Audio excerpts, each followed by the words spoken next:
happy to take a couple questions. Mr. Schiff, Yeah. Mr. Schiff, obviously, part of your job here is to try to convince Republican senators to go along with you in terms of witnesses and the like. But last night, coming out of the chamber, a number of Republicans were critical of the remarks you made, citing that report about White House alleged attempts to threaten Republican senators. Also, they've been critical about Chairman Nadler's comments about the cover-up and the like. Did you all mishandle that in any way?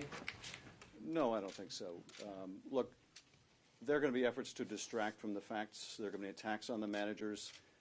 If the worst I could point to is that I referred to a published report by CBS, that's pretty thin gruel. The problem they have is they don't want to talk about the evidence. They don't want to talk about the conditioning of military aid. They don't want to talk about the solicitation of foreign interference. They just want to attack the House managers.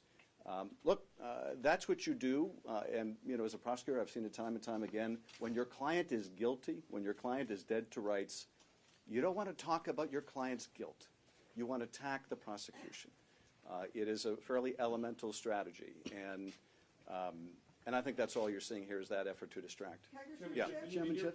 Point-by-point refutation, I didn't hear you address the allegation made by, I think it was Pat Cipollone, who said that you coordinated with the whistleblower before this impeachment process came into being. Do you care to address that? Well, he didn't want to address that specifically because it's nonsense. I don't even know who the whistleblower is. The whistleblower came to our committee, and and the President's counsel was purposely ambiguous about this, and said, well, he got some kind of advice. Well, the advice that he or she, the whistleblower, got was, you should talk to a lawyer and you should talk to the Inspector General. What they also don't want to tell you is that's the practice for Democrats, for Republicans in the House, in the Senate. When a whistleblower contacts the committee, and they have every right to talk to our staff, it is encouraged that they do. If they have a serious complaint and it's within the jurisdiction of the intelligence community, because sometimes whistleblowers will come to us and they have an issue that is not one that deals with the IC, the intelligence community, we will refer them somewhere else. But as we would learn, this was very relevant to the intelligence community. And so he was, or she was, properly encouraged to go to the Inspector General, and that's evidently what they did. The real issue here is they want to punish this whistleblower. Now they said, well, why did Adam Schiff want to call the whistleblower and then not want to call the whistleblower? And they wanted to try to imply some malevolent motive behind this. We wanted to call the whistleblower when we didn't know what the whistleblower really had to say and could add, and we hadn't done our investigation yet, and we didn't know about all of these other witnesses, Ambassador Taylor and Yovanovitch, Ambassador Volker and Gordon Sondland. We didn't know about any of that.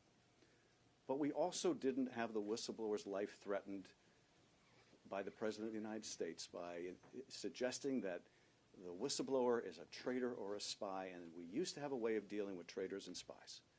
So yes, when we were able to find all of these other witnesses and protect the anonymity of the whistleblower and make our case without relying on a whistleblower with secondhand information whose life has been put in jeopardy by the President and his allies, yes, we didn't want to go there. And the only motive they have for trying to out the whistleblower is to punish the whistleblower. If they were really interested in the American people knowing all the facts, they wouldn't be fighting to make sure that this is the first trial in history without witnesses. I can promise you this, Mick Mulvaney knows a lot more about this than any whistleblower. And John Bolton knows more about this than the whistleblower, and Michael Duffy and Robert Blair and the other witnesses we'd like to talk to have firsthand information. Some of them had firsthand conversations with the President. So why is it that the administration doesn't want them outed? Why doesn't the administration want them to talk to the American people? Because they know it would only incriminate the President. Chairman Schiff? Make this the last question. Could you explain how the question process will work? Meaning, I know it's going to be written. Is it unlimited questions? Does every senator just get one?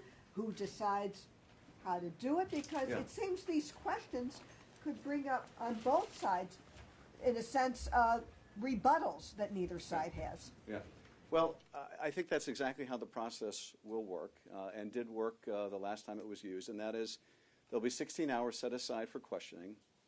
If we follow the practice that has been used in the past, it will alternate questions by Democratic senators and then questions by Republican senators. They will go to one side or the other, the president's team or the House managers, but not both. Although in the past, you would have a question directed to one side, and then the following question might be directed to the other side. It might be on the same subject. And yes, those questions will allow us to respond, because at this point, the president's team will have the last word. They can mischaracterize what we say, or they can mischaracterize witness testimony. And in those questions, we hope to have the opportunity to respond and rebut. But one other point I want to make, and then I want to invite any of the other House managers that haven't had a chance to talk yet, if they'd like to add anything, is, as we outlined in the beginning of this process, to go to those questions after the opening statement by the president's team is to do this completely backwards. Because unless they have already predetermined that they will cater to the president's interests and deny the American people a fair trial, and deny them the opportunity to hear from witnesses, and deny them the opportunity to see documents, they should have an opportunity to ask questions about those witnesses and what they had to say and about those documents. But the way that Senator McConnell and the White House have designed this process to work, they want the senators confined to questions without the opportunity to ask them about these witnesses. Who picks the questions? I mean, you collect them all, you have your side and their Well, side. I and you would pick assume, them? although I'm not sure, that the senators will submit their questions to their leadership. The leadership will submit their questions to the justice, and the justice will ask the questions, I believe, if I remember correctly, from the last trial on behalf of the managers. Let me just ask if there are any of my colleagues who haven't had a chance to speak would like to add anything. Chairman Schiff? Then we're going to leave it at that. Thank you very much. Well, you take about 8 minutes, or 6 minutes. Just do it from there because Yeah. that like that, right? Go ahead. We'll do it from here.